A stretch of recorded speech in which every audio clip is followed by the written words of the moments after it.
Hello everyone, welcome back to my YouTube channel Sai Khushi Creations. आज के video में मैं आप सभी को ये बताने वाली हूँ कि उत्पन्ना एकादशी की पूजा किस तरीके से करें। उत्पन्ना एकादशी को एकादशी का जन्म माना जाता है और इसी दिन से जो है, अगर आप एकादशी के व्रत उठाना चाहते हैं तो इसी एकादशी से उठाने चाहिए। तो आज के दिन माना जाता है एकादशी माता का जन्म हुआ था, तो इसीलिए आप घर में एकादशी की पूजा ज़रूर से करें और व्रत भी रखें। तो सबसे पहले तो रंगोली बना लेंगे। रंगोली बनाएं या फिर चौक मांडें।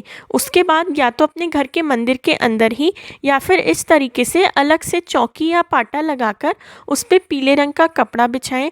भगवान विष्णु की फ़ोटो या फिर मूर्ति रखें या फिर आप सिर्फ लड्डू गोपाल भी रख सकते हैं।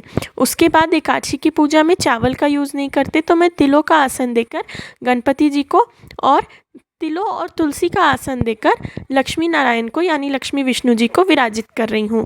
तो जैसा मैंने आपको बताया, सत्यनारायण की फ़ोटो हो तो आप वो भी रख सकते हैं, लक्ष्मी विष्णु जी की फ़ोटो हो तो आप वो रख सकते हैं। साथ ही साथ आज के दिन से अगर आप पूरे साल की एकादशी उठा रहे हो तो आज के दिन आप संकल्प ले सकते हैं कि हे भगवान, मैं आज से आपकी एकादशी का व्रत उठा रही हूँ और आप मेरी व्रत में सहायता करें। इसके बाद सबसे पहले दीपक प्रज्वलित करेंगे। तो प्लेट लेंगे, प्लेट में आप चंदन रोली लगाएं, थोड़े से तिल रखें और तिल के तेल का या फिर घी का दीपक आप प्रज्वलित कर सकते हैं। तो दीपक के अंदर भी थोड़े से तिल डालेंगे और उसके बाद भगवान विष्णु का नाम लेते हुए ओम नमो भगवते वासुदेवाय नमः मंत्र का जाप करते हुए हम दीपक को प्रज्वलित करेंगे। तो दीपक पर भी चंदन रोली लगाएं। पूजा का कोई भी बर्तन खाली उपयोग नहीं करना चाहिए, इसलिए हमेशा उस पर चंदन या फिर कुमकुम रोली लगाना चाहिए। तो इस तरीके से दीपक पर कुमकुम लगाकर अब भगवान विष्णु का नाम लेते हुए आप दीपक प्रज्वलित करें। साथ ही साथ एकादशी के व्रत में चावल नहीं खाए जाते हैं। फलाहार में आप साबूदाना, मखाना, दूध, दही, कुट्टू का आटा, फल, मिठाई जो दूध से बनी होती हैं, सिंघाड़े का आटा, राजगिरे का आटा, ये सब आप खा सकते हैं। साथ ही साथ सामक के चावल भी आप सामक के चावल नहीं खाने होते हैं। तो वैसे तो नॉर्मल व्रत में सामक खा सकते हैं, पर एकादशी के व्रत में सामक, जिसे भगर भी बोलते हैं, वो नहीं खाना चाहिए। इसके बाद जो है विष्णु जी को तिलक करेंगे। विष्णु जी को चंदन, कुमकुम, तिल अर्पित करेंगे। माता लक्ष्मी को भी अर्पित करेंगे। गणपति जी को भी तिलक करें। लड्डू गोपाल को भी चंदन का तिलक करें और तिल चढ़ाएं। साथ ही साथ भगवान को तुलसी ज़रूर से चढ़ाएं। आप साइड में तुलसी का पौधा भी रख सकते हैं और एकादशी के दिन तुलसी की पूजा भी ज़रूर से करें। अब गणेश जी को जो है मोली, वस्त्र रूपी मोली अर्पित करेंगे और लक्ष्मी विष्णु जी को भी वस्त्र रूपी मोली अर्पित करेंगे और इसके बाद भगवान लड्डू गोपाल को भी अर्पित करेंगे। एकादशी के दिन ध्यान रखें कि आपको अपने बाल नहीं धोने होते और बाल काटने भी नहीं होते हैं। साथ ही साथ किसी की निंदा ना करें, किसी को कटु शब्द मत बोलें, किसी को हानि ना पहुंचाएं और सबके साथ मधुरता का व्यवहार करें। साथ ही साथ भगवान को फूल या फूल माला अर्पित करें, जो भी आप अर्पित करना चाहें।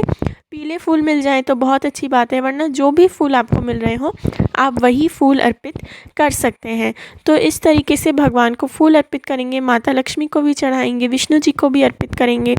और एकादशी का महत्तम पढ़ा जाता है या फिर सुना जाता है। तो एकादशी का महत्तम, उत्पन्ना एकादशी का महत्म पढ़ें या फिर आप फ़ोन में सुन भी सकते हैं। तो इस तरीके से जो है अब भगवान को तुलसी अर्पित कर देंगे। तो तुलसी अर्पित करेंगे, विष्णु जी को मंजरी सहित हो तो बहुत अच्छी बात है। उसके बाद भगवान को इत्र अर्पित करेंगे। तो जो भी इत्र आपको मिल जाए, भगवान विष्णु को, लड्डू गोपाल को, गणेश जी को, सभी को इत्र अर्पित करेंगे। और गणपति जी को तुलसी अर्पित नहीं करी जाती है, तो गणपति जी को आप तुलसी ना चढ़ाएं। इस तरीके से भगवान को इत्र अर्पित कर देंगे। साथ ही साथ ओम नमो भगवते वासुदेवाय नमः इस मंत्र का आप जाप कर सकते हैं। विष्णु सहस्त्र नाम सुन सकते हैं। फिर भगवान विष्णु को सफ़ेद और काले तिल अर्पित करेंगे। जो भी आपको मिल जाए वो वाले तिल अर्पित करें। नहाने के पानी में भी आप थोड़ा सा तिल डालकर नहा सकते हैं। इस तरीके से इसके बाद भगवान को प्रसाद अर्पित करेंगे। प्रसाद में सबसे पहले जल अर्पित करेंगे। जिस तरीके से आपने व्रत रखा हो एकादशी का, वही आपको भगवान को चढ़ाना है।